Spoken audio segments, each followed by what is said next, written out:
young Homer, here to guide you deeper into the rise and fall of Zeus. Tonight, we continue Series 5, Fathers and Sons. Zeus's relationships with his children, with episode 43, Hermes, the trickster and messenger. In this tale, we meet Hermes, the clever and swift-footed son of Zeus and the nymph Maia, born with wit and cunning that rival his father's strength. As the god of travelers, thieves, and messengers, Hermes weaves through worlds, carrying news between Olympus and earth, his laughter echoing across mountains and valleys. He is a guide of souls, a herald of the gods, one who bridges realms with both mischief and wisdom, cleverness and charm. As we enter this story of agility and intellect, allow yourself to settle fully into the comfort of your bed, feeling safe, supported, and deeply at ease. Close your eyes if you wish, and take a slow, deep breath in, letting calmness fill your chest, light and swift as Hermes' own step. As you exhale, release any lingering tension, letting your body sink gently into stillness. This is your time to rest, to unwind, and to find peace.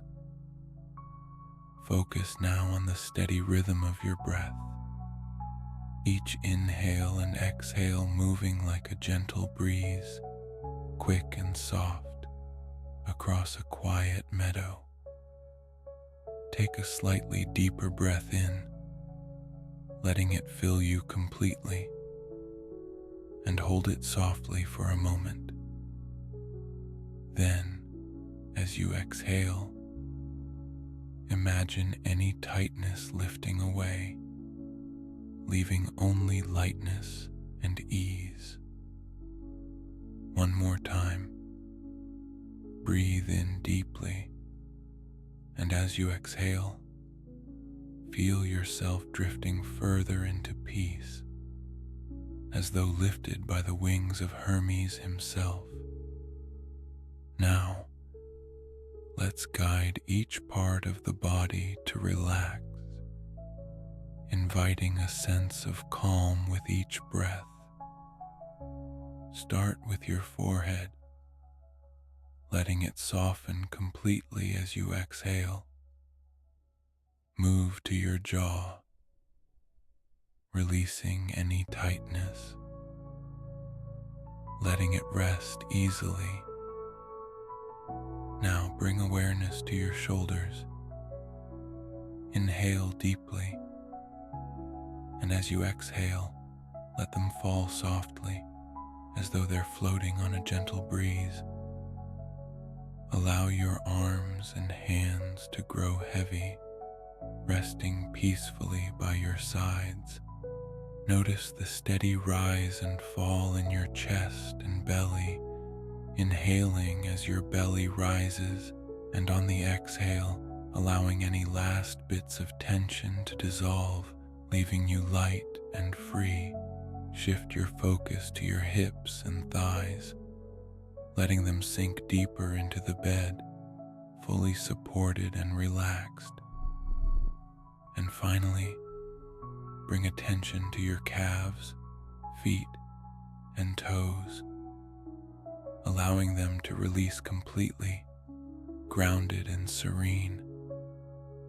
Now, imagine yourself on a high, sunlit path winding along the edge of a mountain, the air clear and crisp. In the distance you see Hermes, a young god with quicksilver eyes and winged sandals, moving lightly across the rugged terrain, each step a dance between earth and sky. He moves with purpose, carrying messages, guiding lost souls, bringing news from gods to mortals, laughter in his eyes and mischief at his heels.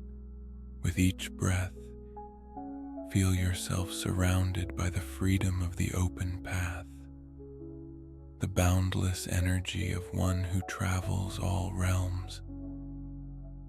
Inhale deeply, letting this sense of lightness and movement fill you, and exhale, feeling calm, steady, and at ease.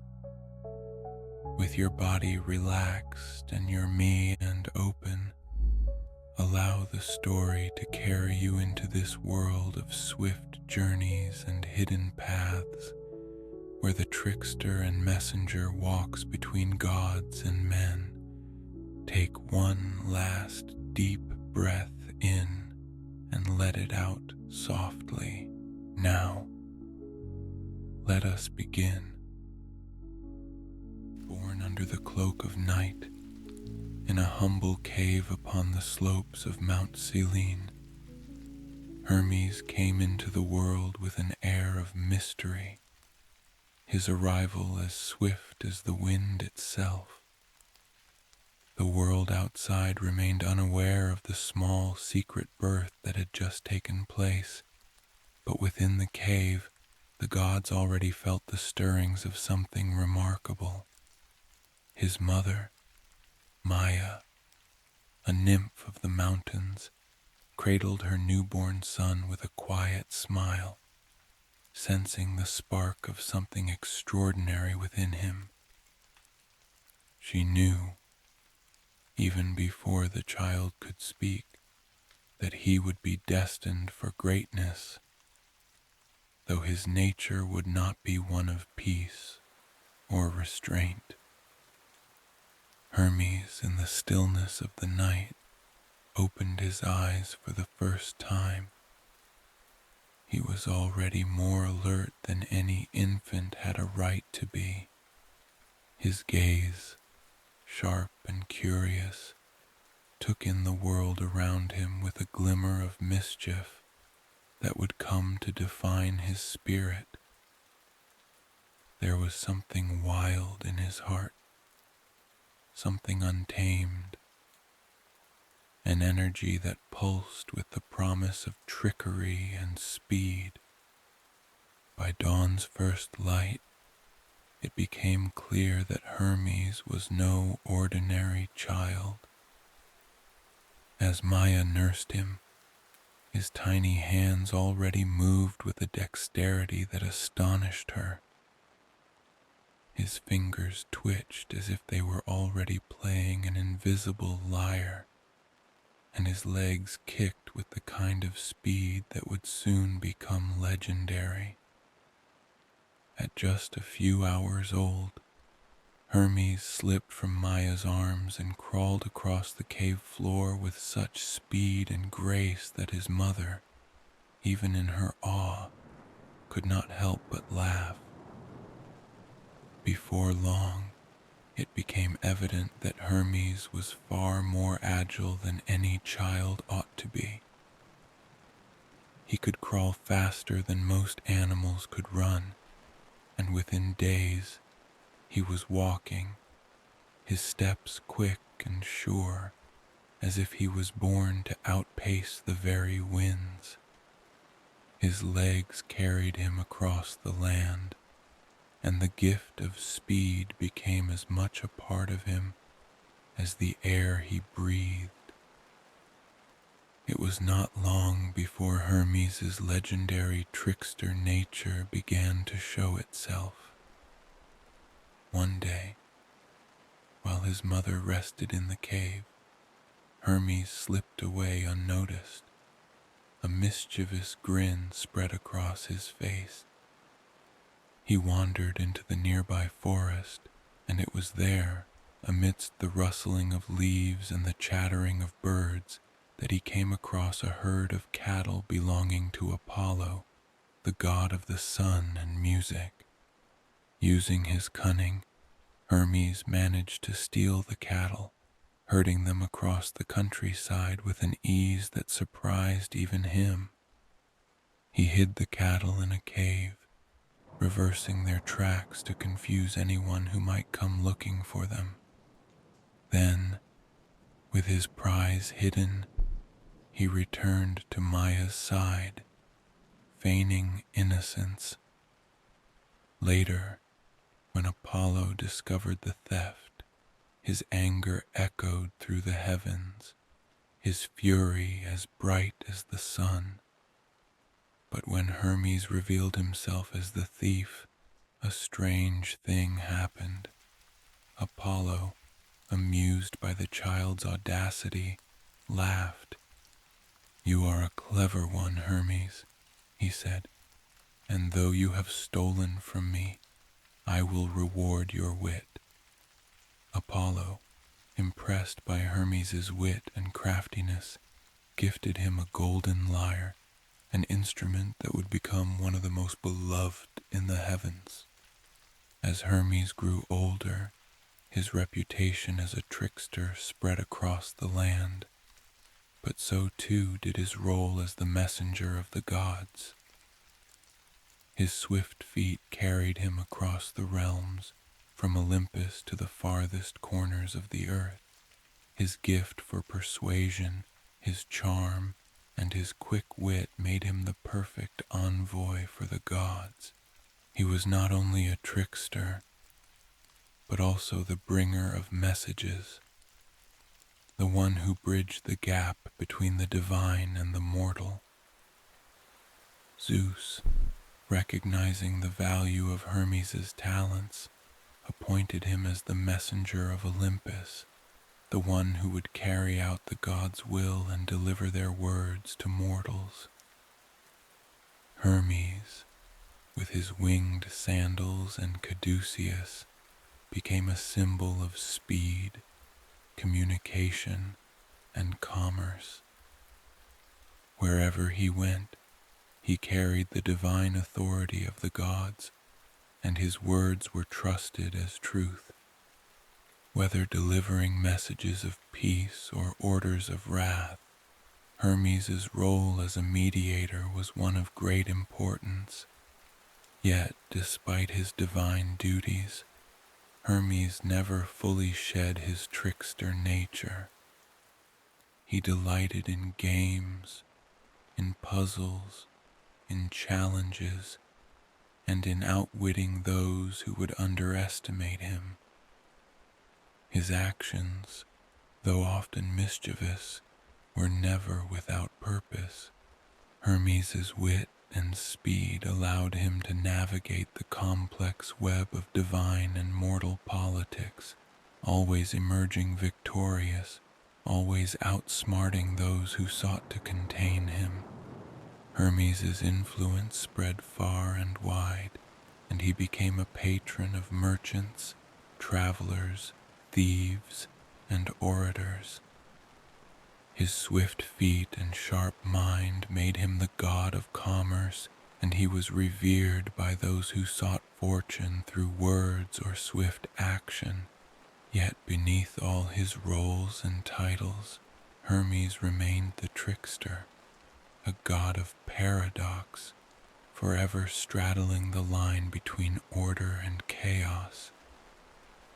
He was a god who could charm and deceive in equal measure, who could turn the tides of fate with a single word or a well-placed lie. In Olympus, Hermes was both respected and feared for his quick wit and unparalleled speed. He was a companion to the gods, ever present when the divine needed to communicate, but his cleverness often brought him into conflict with even the mightiest of beings. Hera, though often wary of his mischief, acknowledged his cunning, while Apollo, who once had been tricked by the young god, now respected him as a peer. Despite his role as a divine messenger, Hermes never forgot his roots as a trickster. He reveled in the freedom his power gave him, always seeking new ways to amuse himself, challenge the gods, and explore the endless possibilities of the world. He could enter the deepest labyrinths and leave unnoticed, speak to the most distant mortals and be understood, and at the same time remain the god who would forever be known for his unpredictable nature. But Hermes' influence on Olympus was not without consequence. The gods may have respected his wit, but his antics would stir discord that would soon challenge even his position among the immortals. What conflict will arise between the gods, and will Hermes be able to outwit the very powers that hold Olympus together? Join us in the next episode as we delve into the tale of Hephaestus, the god of the forge, and the son who would never be accepted by his mother, yet would change the fate of the gods forever. Until we meet again, may your path be filled with peace, strength, and a touch of magic. I'm young Homer, and I look forward to our next story together.